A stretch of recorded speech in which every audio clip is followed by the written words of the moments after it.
First and foremost, I want to give all praise, honor, and glory to Yahweh Ba'Hashem Yahushai Ba'Hashem Rakak Radash.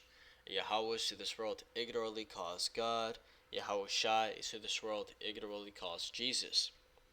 Ba'Hashem means in the name, Rakah means spirit, and Kodash means holy.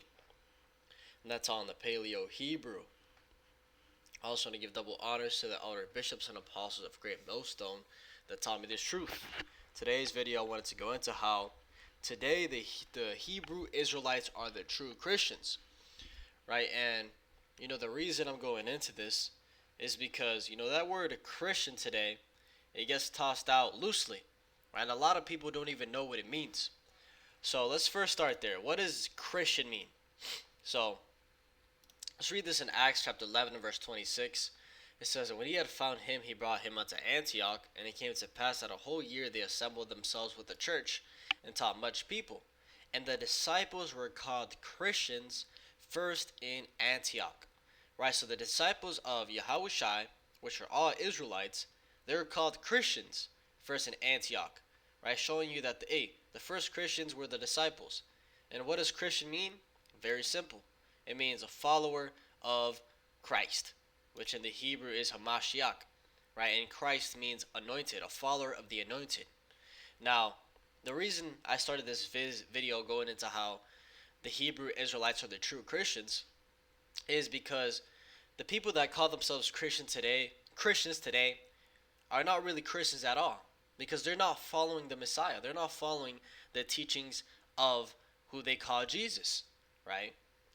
What they're following is a false doctrine, a false gospel, and ultimately a complete lie that has been perpetuated through years and generations, right? A lot of people that call themselves Christians don't even know what they believe in, right? And if you're out here talking about, salvation is for everybody, the Lord, Yahweh Shai, Mary has sex with the angel, right? The Immaculate Conception. If you're talking about hell, you're not a Christian at all, right? Because that's not the message that Yahweh Shai was pushing, right? That's not the gospel Yahweh Shai is pushing, right? You're following a false Messiah. So one thing that I always found interesting, right, with these so-called Christians is that none of them ever deal with prophecy, right? I remember I was talking to, he looked like an Edomite, right? I was with the brother downtown, doing the work camp, and it was a Sunday. We were out there, and he passed by, and he started talking for us for a little bit, and he said, "Oh yeah, we just got done with church," right? And we started talking, and I asked him some questions. I'm like, "What do you know about the Bible? What do you know about the prophecies?" He said, "I don't know at all." Right? I told him, "Do you know what Babylon the Great, in the scriptures is talking about?" He said, "Nah." Right? So right there, I knew that this guy had no knowledge at all, right? Because one of the first things you learn about prophecy is that America is Babylon the Great, right? That's one of the first things you'll learn. Okay, that's like, literally the bread and butter of the scriptures, right? Second thing you could learn, along the line is the fact that America is going to be destroyed by nukes. Right? That's another prophecy that is, very easy to break down. A third one maybe is, breaking down, Matthew 24, going into how famines, wars, rumors of wars, all those things. But, from there you can keep on going and going. But the point is he didn't know any prophecies. And that right there shows you that he's not a true Christian, right? Because a true Christian would be completely focused on the prophecies. All right, let's read it in Revelation chapter 19 and verse 10. It says, "And I fell at his feet to worship him. And he said unto me, See thou do it not. I am thy fellow servant, and of thy brethren that have the testimony of Yahushai.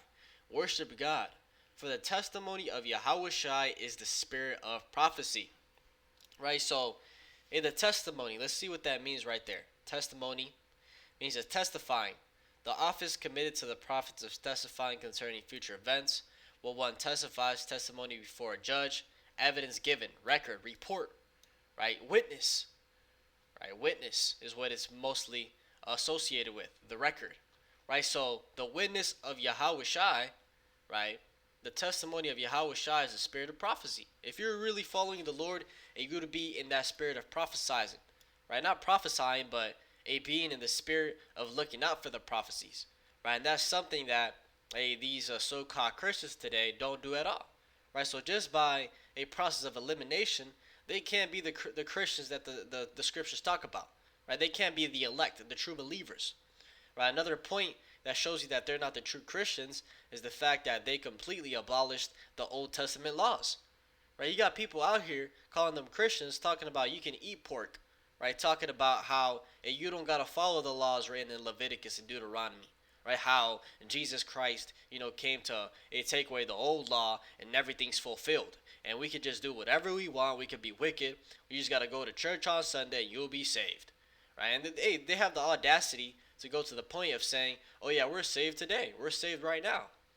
Right? Complete fools, right? Because if you were to ask them, what are you saved from? They can't give you a valid answer, right? The saving is going to come when, this world goes to shit, right? When, Jacob's trouble is here, right? Complete societal collapses in a time like never before seen. That's when the saving is going to come, right? The ultimate salvation is going to come when, those nukes drop, right? America's about to get hit with those thermonuclear missiles, and right before those missiles land, okay, Yahushua is going to beam up the elect, okay, or Yahushua with the angels are going to beam up the elect, okay, and in the twinkling of an eye, we shall all be changed, right? Lord willing, I'm a part of that number. In the twinkling of an eye, we shall become immortal, right? And the second covenant is going to be fully in effect, which is immortal bodies and the law, statutes, and commandments inside of us, right? So, we haven't been saved from shit, right? We're about to enter times where you got Christians out here talking about a pre-rapture tribulation, no, or a pre-tribulation rapture, going into how they don't gotta go through anything, right? There's so-called Christians that believe that they're gonna escape Jacob's trouble, okay? They believe that before the world collapses and everything goes to shit, that the Messiah is gonna come and save the believers, and the rest of the world is gonna go to shit. And they're gonna have to suffer, and after all that suffering is done, the Messiah is gonna come and bring them down, and they're gonna reign on earth. Complete nonsense. Right? There's scriptures talking about how this is the day that shall try the whole world. Right? This is gonna be a worldwide event. Okay, not just for a specific group of people. Okay, that's why it says it's Jacob's trouble. Right? Even the chosen people are gonna have trouble. Right? And that's actually who specifically is for it, because or not specifically, part of the reason is for is because 2/3 of our people have to get judged, right? 2/3 of our people are basically heathens, right? They don't have any regard for the Most High, right? So, what is Yahweh Ba'Shem Yahushua gonna do? Go read 2nd Ezra 9, right? Let's read it right now. 2nd Ezra chapter 9, in verse 9 it says, "Then shall they be in pitiful case, which now have abused my ways, and they that have cast them away despitefully shall dwell in torments. For such as in their life have received benefits, and have not known me, and they that have loathed my law, while they had yet liberty, when as yet place of repentance was open unto them, understood not but despised it.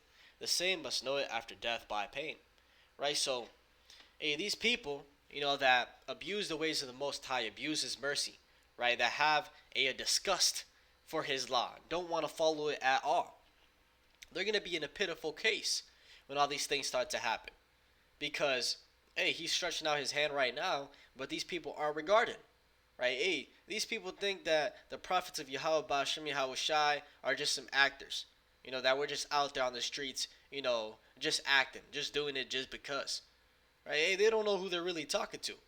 Right? And as time starts progressing more and more, the Spirit's going to reveal, I'll just leave it like that, man. The Spirit's gonna reveal who the Lord is truly dealing with, right? And who they were really talking to the entire time, right? And the thing about that is that it's so beautiful, because the true elect will look at the prophets, will look at these men and realize, these got to be the prophets, right? If these are not the prophets, then who are, right? And they're gonna have that respect for these men. Right, but majority of the world are gonna look at the prophets as just, talking shit, right? Not knowing what they're talking about, some bums, some fools, right? But ultimately, it's set up to be that way. Let's actually read that in Wisdom of Solomon chapter 5. Wisdom of Solomon chapter 5 and verse 1, it says, "Then shall the righteous man stand in great boldness before the face of such as have afflicted him, and made no account of his labors. Right? And that righteous man standing in great boldness is going into the Israelites waking up. Right? That's what it's going into. Right? Before the face of such as have afflicted him. Right? In the face of all these nations. Right? Because here it is, you have Israelites worldwide waking up talking about, hey, I'm a Hebrew Israelite, I'm a king, I'm a priest, and soon my Savior is going to come to put us in power and all you nations in slavery. Hey, falls upon these people when you tell them that, right? Because we're not out here saying it, half-assed. No, we're telling you straight to your face with full confidence, right? Because that's what's written in the scriptures. So it says, when they see it, they shall be troubled with terrible fear, and shall be amazed at the strangeness of his salvation, so far beyond all that they look for. Right? So when they see the elect start raising up, that fear is going to fall upon them. Right? First and foremost for these elites, because they know the prophecies. Right? That's something that a lot of people don't even consider, is that these elites, right, all the way at the top, they know that the Bible is the real deal. The real deal. They know that the Most High's name is Yahweh. It's just the fact that they have so much pride that they think they can outsmart the Most High, right? So they've had their scholars, go into the prophecies. They've had, their researchers look into what the prophets have talked about, how we break down the scriptures, and they have a pretty much detailed report about what's going to happen. And they know that once the elect start waking up, that their kingdom is to a close near. So that's why that terrible fear is coming upon them. It says, and shall be amazed at the strangeness of his salvation, so far beyond all that they look for. Right? They're going to be amazed at our salvation. Right? And the reason it says, hey, the strangeness, because they're not expecting so-called UFOs to come down and beam up people. Right? They're not expecting the salvation to be that way. Okay? They're going to look at that and think, oh, just like in the movies. Right? Oh, I remember Independence Day. Nope. All that is written in the scriptures. Okay, and it's going to happen, similar to what you see on these movies. So that's why they think it's going to be strange. So far beyond all that they looked for, right? Because, the Most High don't play when it comes to his salvations, right? When it comes to judgment and salvation, the Most High, Yahweh Ba'Shem Yahushai, don't play, right? A perfect example of that is Exodus, right? Nobody was expecting Moses to split the Red Sea. But, once he started lifting up that rod, okay, and you saw the water start opening, you got to just imagine the face, the expressions that the Israelites, the Egyptians had, right, in complete awe, right? So Yahweh, the Most High, said that, this coming salvation slash destruction is going to top what happened in ancient Egypt, right? So just imagine that. It says, and they repenting and groaning for anguish of spirit shall say within themselves, this was he, whom we have sometimes in derision, and a proverb of reproach. We fools accounted his life madness, and his end to be without honor. How is he numbered among the children of God, and his lot is among the saints? Okay, and this right here tells you exactly about the mindset these people are supposed to have. Right? When they see that elect man, somebody that they knew in the world, okay, getting beamed up, they're going to say, damn, that's that one fool that used to be on the corner preaching. Right? We thought he was crazy. We thought his life was madness and he had no honor. How is he numbered among the children of God and his lies among the saints? Right? How did he make it? Hey, that right there shows you these people are supposed to be in denial. They're supposed to hate you. Right? Yahushua said himself the best. Right? If they hate you, it says, marvel not if the world hates you. Right? They have hated me before they hated you. Right? And ultimately the reason they hate the words that we're speaking is because they hate the Most High, right? Because the words that we're speaking are not of us, right? It is literally from the Most High, right? All the prophets that ever wrote, all the scribes, they were divinely inspired by the Most High to write those things. So when they reject that, you're ultimately coming against the Lord, not us. We're just the messengers. So let's get a little bit back on point with the title of the video.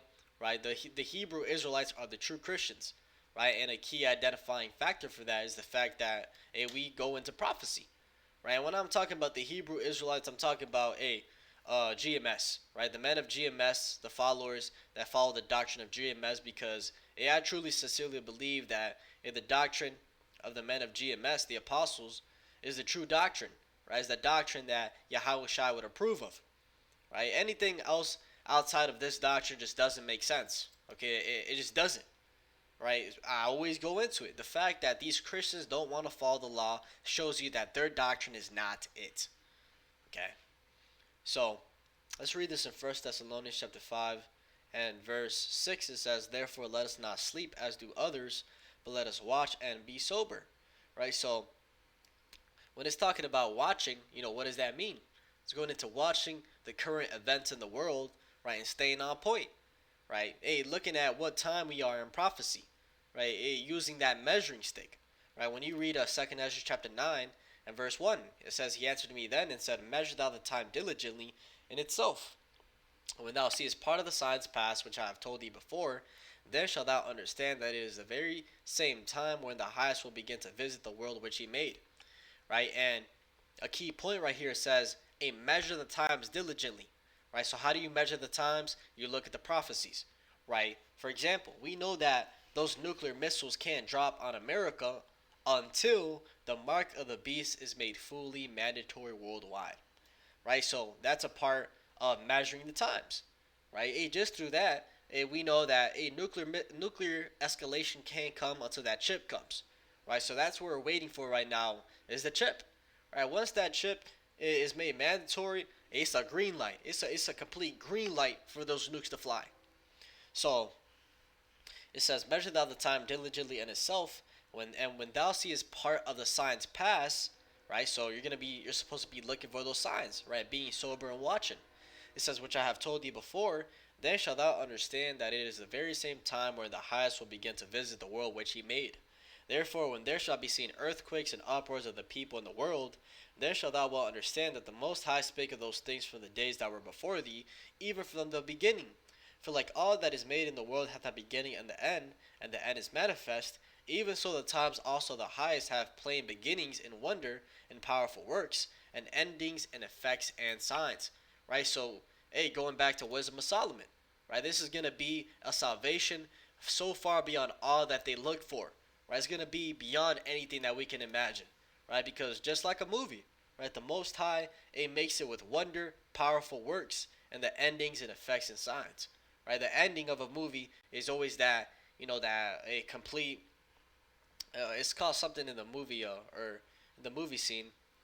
It's that climax, essentially. Right? That climax.